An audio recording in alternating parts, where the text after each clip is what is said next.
கடகராசி நேயர்களே, இந்த வீடியோ உங்களுக்கே தற்செயலா வந்ததுன்னு நினைக்காதீங்க. இப்போ நீங்க இதை பார்த்துட்டு இருக்கீங்க அப்படின்னா அதுக்கு பின்னாடி ஒரு காரணம் இருக்கு. சமீப காலமா மனசுல ஏதோ ஒரு குழப்பம், எப்போ என் வாழ்க்கை சரியான பாதைக்கு போகும்னு ஒரு கேள்வி. அந்த பதிலை தேடி தான் இப்போ நீங்க இங்க வந்திருக்கீங்க. நம்ம எல்லாரும் ஒரே மாதிரி இல்லைங்க, ஒவ்வொருத்தருக்கும் ஒரு தனி பாதை இருக்கு. சில நேரம் அது நம்ம கைக்கு எட்டாத மாதிரி தோணும், சில நேரம் வாழ்க்கை நம்மளை சோதிக்கும். ஆனா அந்த நேரத்துல நம்மளை காப்பாத்தி வழி நடத்துற ஒரு சக்தி இருக்குது, அதுதான் நம்மளுடைய குலதெய்வம். பல தடவை கடைசி நிமிஷத்துல விஷயங்கள் சரியாக இருக்கலாம், அது எல்லாம் சும்மா இல்லைங்க, அதுக்கு பின்னாடி குலதெய்வ அருள் தான் காரணமா இருக்கு. இந்த கடகராசி பலன்கள் உங்களுக்கு உண்மையிலேயே வேலை செய்யணும்னா இந்த நிமிஷத்துல ஒரு சின்ன விஷயம் செய்யுங்க. கமெண்ட் பாக்ஸ்ல உங்க குலதெய்வத்துடைய பெயரை எழுதுங்க. தெரியலனா உங்க பிடிச்ச தெய்வத்துடைய பெயரை எழுதுங்க, மனசார எழுதுங்க. அந்த நம்பிக்கை தான் இந்த பலனோட சக்தி. இன்னும் நம்ம சேனலை சப்ஸ்கிரைப் பண்ணலனா மறக்காம சப்ஸ்கிரைப் பண்ணிக்கோங்க. அப்படியே பக்கத்தில் இருக்கக்கூடிய பெல் ஐக்கானையும் கிளிக் பண்ணிக்கோங்க. அப்பதான் நாங்கள் போடுற ஒவ்வொரு வீடியோ பதிவும் உடனே உங்ககிட்ட வந்துட்டே இருக்கும். வாங்க வீடியோக்குள்ள போலாம். அன்பும் நம்பிக்கையும் நிறைந்த கடகராசி நேயர்களுக்கு வணக்கம். உங்களுடைய வாழ்க்கையில நீண்ட நாட்களாக ஒரு கேள்வி ஓடிக்கொண்டே இருக்கலாம். என்னுடைய நல்ல காலம் எப்போது தொடங்கும்? கடந்த சில மாதங்களாக நீங்கள் நினைத்தது ஒன்று, நடந்தது வேறொன்றாக இருந்திருக்கலாம். மனதில் வைத்திருந்த சில கனவுகள் தள்ளி போயிருக்கலாம். நம்பிக்கை வைத்த சில மனிதர்கள் உங்களை புரிந்து கொள்ளாமல் விலகி இருக்கலாம். குடும்பத்திற்காகவும் உங்களுக்கு நெருக்கமானவர்களுக்காகவும் நிறைய செய்திருந்தாலும் அதற்கான அங்கீகாரம் கிடைக்காமல் இருந்திருக்கலாம். சில நேரங்களில் எல்லோருக்காகவும் நான் இருக்கிறேன், ஆனால் எனக்காக யார் இருக்கிறார்கள் என்ற கேள்வி கூட உங்கள் மனதில் எழுந்திருக்கலாம். ஆனால் கடகராசிக்காரர்களின் மிகப்பெரிய பலம் என்ன தெரியுமா? அன்பு. உங்களை சுற்றி இருப்பவர்களின் சந்தோஷத்தை உங்களுடைய சந்தோஷத்தை விட பெரிதாக நினைப்பவர்கள் நீங்கள். உங்களுக்கு நெருக்கமானவர்களுக்கு ஒரு பிரச்சனை என்றால் அது உங்களுடைய பிரச்சனை போல் நினைத்து ஓடிச் சென்று உதவி செய்வீர்கள். அதனால் தான் சில நேரங்களில் உங்களுடைய மனம் காயப்பட்டாலும் அதை வெளியில் காட்டாமல் அமைதியாக இருப்பீர்கள். ஆனால் இனி வரக்கூடிய நாட்களில் உங்களுடைய வாழ்க்கையில் சில விஷயங்களை புதிய கோணத்தில் பார்க்க வைக்கும் காலமாக அமையலாம். கடந்த காலத்தில் நடந்ததை நினைத்து வருந்துவதற்கு பதிலாக இனிமேல் என்ன செய்ய வேண்டும் என்று யோசிக்க ஆரம்பிப்பீர்கள். இந்த காலகட்டம் உங்களுடைய வாழ்க்கையில் புதிய நம்பிக்கை, புதிய முயற்சி, புதிய மனிதர்களின் அறிமுகம், புதிய வாய்ப்புகள் போன்றவை உருவாகக்கூடிய சூழல் காணப்படலாம். ஆனால் ஒரு விஷயத்தை மட்டும் மறந்து விடாதீர்கள். வாய்ப்பு வருவது முக்கியமல்ல, அந்த வாய்ப்பை சரியான நேரத்தில் பயன்படுத்துவதுதான் முக்கியம். இந்த காலகட்டத்தில் உங்களுடைய வாழ்க்கையில் எந்த விஷயத்திற்கும் முன்னுரிமை கொடுக்க வேண்டும் என்பதை தெளிவாக முடிவு செய்யுங்கள். பணமா, தொழிலா, வேலையா, குடும்பமா, காதலா, திருமணமா, அல்லது உங்கள் மன நிம்மதியா? ஒரு தெளிவான இலக்கை மனதில் வைத்து செயல்பட தொடங்கினால் இனி வரக்கூடிய நாட்களில் உங்களுக்கு பல முக்கியமான மாற்றங்களை உணர்த்தக்கூடிய காலகட்டமாக இருக்கலாம். கடகராசி புனர்பூச நட்சத்திரம் 4ஆம் பாதம், பூச நட்சத்திரம் மற்றும் ஆயில்ய நட்சத்திரத்தில் பிறந்தவர்களுக்கு இந்த காலகட்டத்தில் பலன்கள் முக்கியத்துவம் பெறுகின்றன. சிலருக்கு நீண்ட நாட்களாக காத்திருந்த ஒரு செய்தி வரலாம். சிலருக்கு நின்று போன பணவரவு மீண்டும் கிடைக்கலாம். சிலருக்கு வேலை அல்லது தொழிலில் புதிய வாய்ப்பு கிடைக்கலாம். சிலருக்கு குடும்பத்தில் இருந்த பிரச்சனைகள் மெதுவாக சரியாகலாம். இன்னும் சிலருக்கு மனதில் இருந்த குழப்பங்கள் விலகி வாழ்க்கையை பற்றிய ஒரு தெளிவு பிறக்கலாம். ஆனால் அதே நேரத்தில் செலவுகளில் கட்டுப்பாடு மிகவும் அவசியம். உணர்ச்சி வசப்பட்டு யாருக்கும் பணம் கொடுப்பது, தேவையில்லாத பொருட்களை வாங்குவது, சரியாக யோசிக்காமல் முதலீடு செய்வது போன்ற விஷயங்களில் கவனம் தேவை. குடும்பத்தில் சிறிய கருத்து வேறுபாடுகள் வந்தாலும் நீங்கள் அமைதியாக பேசினால் பிரச்சனைகள் பெரிதாகாமல் பார்த்து கொள்ள முடியும். இந்த காலகட்டத்தில் நினைவில் கொள்ள வேண்டிய மிக முக்கியமான வார்த்தை, அதிகமாக யோசிக்காதீர்கள், ஆனால் யோசிக்காமல் முடிவெடுக்காதீர்கள். ஏனென்றால் கடகராசிக்காரங்களுக்கு மனதில் ஒரு விஷயம் தோன்றிவிட்டால் அதை பலமுறை யோசித்து மனதையே குழப்பிக்கொள்ளும் பழக்கம் இருக்கும். இந்த காலகட்டத்தில் அந்த பழக்கத்தை மாற்றிக்கொள்ள வேண்டும். வாழ்க்கை உங்களுக்காக ஒரு புதிய கதவை திறக்கும் போது நான் தகுதியானவனா என்று சந்தேகப்படாமல் நான் முயற்சி செய்து பார்க்கிறேன் என்று முன்னேறுங்கள். இந்த வீடியோவில் தொடர்ந்து உங்களுடைய தொழில் மற்றும் வேலை எப்படி இருக்கும், பணவரவில் என்ன மாற்றங்கள் ஏற்படலாம், குடும்ப வாழ்க்கையில் என்ன நடக்கப் போகிறது, காதல் மற்றும் திருமண வாழ்க்கையில் என்னென்ன பலன்கள் காத்திருக்கின்றன, யாரை நம்பலாம், எதில் எச்சரிக்கையாக இருக்க வேண்டும், உடல் நலம் எப்படி இருக்க வேண்டும், இந்த காலகட்டத்தில் நீங்கள் செய்ய வேண்டிய மிக முக்கியமான ஆன்மீக பரிகாரம் என்ன அப்படிங்கிறத பற்றி விரிவாக பார்க்கலாங்க.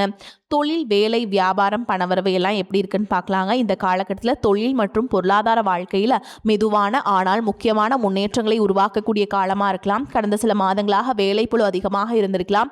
உழைத்தளவுக்கு அங்கீகாரம் கிடைக்காமல் இருந்திருக்கலாம். சிலருக்கு பதவி உயர்வு அல்லது சம்பள உயர்வு தாமதமாகி இருக்கலாம். வேலை தேடிக்கொண்டிருப்பவர்களுக்கு பல இடங்களில் முயற்சி செய்தும் சரியான வாய்ப்பு கிடைக்காமல் இருந்திருக்கலாம். ஆனால் இந்த காலகட்டம் அந்த நிலைமையில் மாற்றம் வரக்கூடிய காலகட்டமாக இருக்குது. நீண்ட நாட்களாக நீங்கள் எதிர்பார்த்த ஒரு அழைப்பு வரலாம். ஒரு நேர்முக தேர்வுக்கான வாய்ப்பு கிடைக்கலாம். நீங்கள் முன்பு அனுப்பிய விண்ணப்பத்திலிருந்து கூட எதிர்பாராத பதில் வரலாம். ஏற்கனவே வேலை செய்து கொண்டிருப்பவர்களுக்கு உங்களுடைய உழைப்பை மேல் அதிகாரிகள் கவனிக்கலாம். புதிய பொறுப்பு வழங்கப்படலாம். முக்கியமான ஒரு வேலையை உங்களிடம் ஒப்படைக்கலாம். சிலருக்கு பதவி உயர்வு அல்லது இடமாற்றம் பற்றிய நல்ல செய்தி கிடைக்கலாம். ஆனால் ஒரு விஷயம், உங்கள் திறமையை மற்றவர்களுடன் ஒப்பிட்டு உங்கள் மதிப்பை குறைத்துக் கொள்ளாதீர்கள். உங்களுக்கு நேரம் உங்களுக்கான நேரத்தில் வரும். சுயதொழில் மற்றும் வியாபாரம் செய்வர்களுக்கு இந்த காலகட்டம் புதிய தொடர்புகள் உருவாகலாம். புதிய வாடிக்கையாளர்கள் வரலாம். பழைய வாடிக்கையாளர்கள் மீண்டும் தொடர்பு கொள்ளலாம். நீண்ட நாட்களாக நின்றிருந்த ஒரு வியாபார முயற்சி மீண்டும் வேகம் பெறலாம். ஆன்லைன் தொழில், விற்பனை, உணவு, ஆடை, அழகு, கல்வி, ஆலோசனை, தகவல் தொடர்பு போன்ற துறைகளில் இருப்பவர்களுக்கு புதிய வாய்ப்புகள் உருவாகலாம். ஆனால் எந்த ஒரு புதிய ஒப்பந்தத்திலும் உடனடியாக கையெழுத்திட வேண்டாம். முழுமையாக படித்து பார்த்து முடிவெடுங்கள். பணம் சம்பந்தப்பட்ட விஷயங்களில் அன்பு வேறு, கணக்கு வேறு. நெருக்கமானவர்கள் என்று காரணத்திற்காக ஆவணங்களை சரிபார்க்காமல் பணம் கொடுப்பதை தவிர்க்க வேண்டும். புதிய முதலீடுகள் செய்வதற்கு முன் நன்றாக ஆராய்ச்சி செய்யுங்கள். யாருக்காகவும் அவசரமாக ஜாமீனுக்கு நிற்பதை தவிர்த்து நிற்பது நல்லதுங்க. பண வரவை பொறுத்தவரை நீண்ட நாட்களாக வராமல் இருந்த சில தொகைகள் கைக்கு வரலாம். சிலருக்கு எதிர்பாராத பணவரவு கிடைக்கலாம். சிலருக்கு குடும்பத்தின் மூலமாக பொருளாதார உதவி கிடைக்கலாம். வீடு, நிலம், வாகனம் போன்ற சொத்து தொடர்பான விஷயங்களில் முன்னேற்றம் ஏற்படக்கூடிய வாய்ப்பும் இருக்கலாம். ஆனால் பணம் வந்தவுடன் அதே வேகத்தில் செலவு செய்யாதீர்கள். வருமானம் அதிகரிப்பது நல்லது, ஆனால் சேமிப்பு அதிகரிப்பதுதான் உண்மையான முன்னேற்றம். இந்த காலகட்டம், இந்த வார்த்தையை நினைவில் வைத்துக் கொள்ளுங்கள். கடகராசிக்காரங்களே, நீங்கள் சில நேரங்களில் உங்களுடைய பணத்தை உங்களுக்காக செலவிடாமல் குடும்பத்திற்காகவும் நெருக்கமானவர்களுக்காகவும் செலவு செய்வீர்கள். அது உங்கள் நல்ல மனது. ஆனால் இந்த காலகட்டத்தில் உங்களுடைய எதிர்காலத்திற்காகவும் ஒரு தொகையை சேமித்து வையுங்கள். இந்த காலகட்டத்தில் இறுதிக்குள் நீங்கள் உணரக்கூடிய மிகப்பெரிய மாற்றம் என்னவா இருக்குன்னா, நான் என்னுடைய வாழ்க்கையை பற்றி இனிமேல் தெளிவாக முடிவெடுக்க வேண்டும் என்ற எண்ணம். அதுதான் உங்களுடைய அடுத்த கட்ட வளர்ச்சிக்கு முதல் படியாக இருக்கலாம். உங்களுடைய வாழ்க்கையில் குடும்பத்திற்காகவும் உறவுகளுக்கும் எப்போதும் ஒரு முக்கியமான இடம் இருக்கும். பணம் இல்லாமல் இருந்தாலும் சமாளிச்சிருவீங்க. ஆனால் உங்களை நேசிக்கும் ஒருவர் மனதில் இருந்து விலகிவிட்டால் அதை மட்டும் உங்களால் எளிதாக ஏற்றுக்கொள்ள முடியாது. கடந்த சில மாதங்களில் சிலருடைய உறவுகளில் மனக்கசப்பு ஏற்பட்டிருக்கலாம். நீங்கள் அதிகமாக எதிர்பார்த்த ஒருவர் உங்களை ஏமாற்றியிருக்கலாம். நீங்கள் செய்த உதவியை யாரும் நினைவில் வைத்திருக்காமல் இருந்திருக்கலாம். சிலருக்கு நண்பர்களுடன் பிரச்சனை, சிலருக்கு குடும்பத்தில் கருத்து வேறுபாடு, சிலருக்கு காதலில் குழப்பம். ஆனால் இந்த நிலைகளில் மெதுவான மாற்றத்தை உருவாக்கக்கூடிய காலமா இருக்கலாமுங்க. குடும்பத்துடன் அதிகமான நேரத்தை செலவிட முயற்சி செய்யுங்க. உங்களுடைய மனதில் இருப்பதையெல்லாம் மனதிற்குள் வைத்துக் கொள்ளாதீர்கள். சில நேரங்களில் ஒரு சிறிய உரையாடல் கூட பல வருடங்களாக இருந்த தவறான புரிதலை மாற்றிவிடும். குடும்பத்தில் பெரியவர்களின் ஆதரவு கிடைக்கலாம். நீண்ட நாட்களாக பேசாமல் இருந்த உறவினர் ஒருவர் மீண்டும் தொடர்பு கொள்ளலாம். சில குடும்பங்களில் நல்ல நிகழ்ச்சிகள் பற்றிய பேச்சுக்கள் தொடங்கலாம். குடும்பத்தில் திருமணம், சுப நிகழ்ச்சிகள் அல்லது புதிய தொடக்கம் பற்றிய செய்திகள் வரக்கூடிய வாய்ப்பும் உள்ளது. காதலில் இருப்பவர்களுக்கு இந்த காலகட்டத்தில் புரிதல் அதிகரிக்கலாம். ஆனால் உங்கள் துணையிடம் தேவையற்ற சந்தேகம் கொள்வதை தவிர்க்க வேண்டும். நீங்கள் மனதில் நினைப்பதை நேரடியாகவும் அன்பாகவும் பேசுங்கள். அமைதியாக இருப்பது எல்லா நேரத்திலும் நல்ல தீர்வு கிடையாது. திருமண வயதில் இருப்பவர்களுக்கு நல்ல வரன் பற்றிய பேச்சுக்கள் வரலாம். குடும்பத்தின் மூலம் ஒரு புதிய தொடர்பு ஏற்படலாம். ஏற்கனவே திருமணமானவர்களுக்கு வாழ்க்கை துணையுடன் இருந்த சிறிய மனக்கசப்புகள் குறைந்து மீண்டும் அன்பும் புரிதலும் அதிகரிக்கலாம். சிலருக்கு வாழ்க்கை துணையின் மூலம் நல்ல ஆதரவு கிடைக்கலாம்.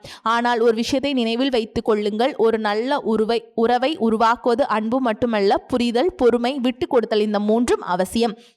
இந்த காலகட்டத்தில் உங்கள் வாழ்க்கையில் சில புதிய மனிதர்கள் அறிமுகமாகலாம். அவர்கள் அனைவரையும் ஒரே காரணத்திற்காக வரமாட்டார்கள். சிலர் உங்களுக்கு நல்ல நண்பர்களாக மாறலாம். சிலர் தொழில் வளர்ச்சிக்கு உதவலாம். சிலர் உங்கள் வாழ்க்கையின் ஒரு முக்கியமான வாய்ப்பை கொண்டு வரலாம். ஆனால் எல்லோரிடமும் உடனடியாக உங்கள் தனிப்பட்ட விஷயங்களை பகிர்ந்து கொள்ள வேண்டாம். நம்பிக்கை வையுங்கள், ஆனால் காலம் எடுத்துக்கொண்டு நம்புங்கள். உடல் நலத்தை பொறுத்தவரை அதிக சிந்தனை மற்றும் வேலைப்பளு காரணமாக சோர்வு ஏற்படலாம். தூக்கத்தில் கவனம் செலுத்துங்கள். சரியான நேரத்தில் உணவு எடுத்துக்கொள்ளுங்கள். போதுமான தண்ணீர் குடியுங்கள். தினமும் சிறிது நேரம் நடற்பயிற்சி அல்லது உடற்பயிற்சி செய்யுங்கள். முக்கியமாக மனதில் இருக்கும் விஷயங்களை தொடர்ந்து யோசித்து மன அழுத்தத்தை அதிகரிக்காதீர்கள். உடல் கொடுக்கும் அறிகுறிகளை அலட்சியம் செய்யாமல் தேவையானால் மருத்துவரின் ஆலோசனையை பெறுங்கள். கடகராசிக்காரங்களே, நீங்கள் பலருக்காக நின்றிருக்கிறீர்கள். பலருடைய கண்ணீரை துடைத்திருக்கிறீர்கள்.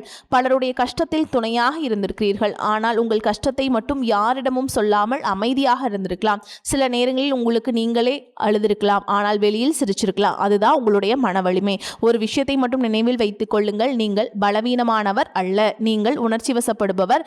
அது பலவீனம் அல்ல, அது உங்களுடைய மனித நேயம். ஆனால் இனிமேல் மற்றவர்களை நேசிப்பதோடு உங்களையும் நேசிக்க கற்றுக்கொள்ளுங்கள். மற்றவர்களுக்காக வாழ்வது நல்லது, ஆனால் உங்கள் கனவுகளுக்காகவும் வாழ வேண்டும். இந்த காலகட்டம் உங்கள் வாழ்க்கையில் ஒரு புதிய அத்தியாயத்தை தொடங்குவதற்கான நல்ல மனநிலையை உருவாக்கக்கூடும். கடகராசி நேயர்களே, வாழ்க்கையில் எல்லாமே நாம் நினைத்தபடி நடந்திருந்தால் இறைவன் மீது நம்பிக்கை வைக்க வேண்டிய அவசியமே இருந்திருக்காது. சில நேரங்களில் இறைவன் நம்முடைய பாதையை தாமதப்படுத்துவார். அது நம்மை மறுப்பதற்காக அல்ல, நம்மை சரியான நேரத்திற்கு தயார்படுத்துவதற்காக. கடந்த காலத்தில் நீங்கள் சந்தித்த கஷ்டங்கள், ஏமாற்றங்கள், மனவேதனைகள், பொருளாதார சிக்கல்கள் இவை அனைத்தும் உங்களை உடைக்க வரவில்லை. உங்களுக்குள் இருக்கும் சக்தியை உங்களுக்கே காட்டுவதற்காக வந்திருக்கலாம். உங்களுடைய முயற்சிகளோடு இறை நம்பிக்கையும் இணைத்து கொள்ளுங்கள். உங்களை பொறுத்த வரைக்கும் நீங்கள் செய்ய வேண்டிய பரிகாரம் என்னன்னு பார்த்தீங்கன்னா, திங்கட்கிழமைகளில் சிவபெருமான் வழிபாடு. திங்கட்கிழமைகளில் சிவபெருமானை மனதார வழிபட்டு வில்வ இலையை அர்ப்பணிக்கலாம். ஓம் நமச்சிவாய அப்படிங்கிற மந்திரத்தை 108 முறை சொல்லலாங்க. வெள்ளிக்கிழமை அம்மன் வழிபாடு. வெள்ளிக்கிழமைகளில் அம்மன் அல்லது மகாலட்சுமியை வழிபட்டு வீட்டில் விளக்கேற்றுங்கள். குடும்பத்தில் மன நிம்மதியும் நேர்மறையான எண்ணங்களும் அதிகரிக்க இறைவனை வேண்டிக் கொள்ளுங்கள். செவ்வாய்க்கிழமைகளில் முருகப்பெருமான் வழிபாடு. செவ்வாய்க்கிழமைகளில் முருகப்பெருமானை தரிசித்து ஓம் சரவணபவ அப்படிங்கிற மந்திரத்தை 108 முறை சொல்லாங்க. குலதெய்வ வழிபாடு. நீண்ட நாட்களாக குலதெய்வ கோயிலுக்கு செல்ல முடியாமல் இருந்தால் இந்த காலகட்டம் முடிந்தவரை சென்று வழிபாடு செய்யுங்கள். குலதெய்வத்தை மனதார வேண்டிக் கொண்டு குடும்பத்தின் நலனுக்காக பிரார்த்தனையை செய்யுங்கள். ஒரு விஷயத்தை நன்றாக புரிந்து கொள்ளுங்கள். எல்லோரும் நம்முடைய வாழ்க்கையில் நிரந்தரமாக இருக்க மாட்டார்கள். சிலர் ஒரு பாடத்தை கற்றுக் கொடுக்க வருவார்கள், சிலர் நம்மை உயர்த்த வருவார்கள், சிலர் நம்முடைய உண்மையான பலத்தை நமக்கே உணர்த்துவதற்காக வருவார்கள், சிலர் விலகிச் செல்வார்கள். அதற்காக உங்களுடைய நல்ல குணத்தை மாற்றிக்கொள்ளாதீர்கள். யார் வந்தாலும் யார் சென்றாலும் உங்களை நீங்கள் இழந்து விடாதீர்கள். கடகராசிக்காரர்களை, நீங்கள் இதுவரை எத்தனை முறை அழுதிருந்தாலும் இன்னும் வாழ்க்கை எதிர்கொண்டு நிற்கிறீர்கள். அதுவே உங்கள் வெற்றி. உங்களுடைய அன்பு, உங்களுடைய பொறுமை, உங்களுடைய உழைப்பு, உங்களுடைய இறை நம்பிக்கை, இந்த 4ம் சேர்ந்தால் வாழ்க்கையில் எந்த தடையும் நிரந்தரமாக இருக்காது. இந்த காலகட்டம் சிலருக்கு புதிய வேலை வாய்ப்பு கிடைக்கும், சிலருக்கு தொழில் முன்னேற்றம் ஏற்படும், சிலருக்கு பணவரவு அதிகரிக்கும், சிலருக்கு திருமண பேச்சு தொடங்கும், சிலருக்கு குடும்பத்தில் மகிழ்ச்சியான செய்திகள் வரும், சிலருக்கு நீண்ட நாட்களாக இருந்த மனக்கவலை குறையுங்க. ஆனால் எல்லோருக்கும் பொதுவாக ஒரு மாற்றம் இருக்கிறது. நம்பிக்கை மீண்டும் பிறக்க போகிறது. இனி கடந்த காலத்தை நினைத்து வருந்தாதீர்கள். நடக்காததை நினைத்து மனதை சோர்வடைய செய்யாதீர்கள். உங்களுக்காக இன்னும் நல்ல நாட்கள் காத்திருக்கிறது. உங்களுடைய முயற்சிகளை தொடருங்கள். இறைவன் மீது நம்பிக்கை வையுங்கள். உங்களை நீங்கள் நம்புங்கள். ஒவ்வொரு நாளும் ஒரு சிறிய முன்னேற்றம் செய்தாலும் அது நாளை ஒரு பெரிய வெற்றியாக மாறலாம். அன்பாக இருங்கள், தைரியமாக இருங்கள், தன்னம்பிக்கையுடன் செயல்படுங்கள். நல்லதை நினையுங்கள், நல்லதை செய்யுங்கள், நல்லதே நடக்கட்டும். வரக்கூடிய வாய்ப்புகளை தவற விட்டுறாதீங்க. கெட்டியா பிடிச்சுக்கோங்க. வாழ்த்துக்கள். வாழ்க வளமோடு நலமோடு. நன்றி, வணக்கம்.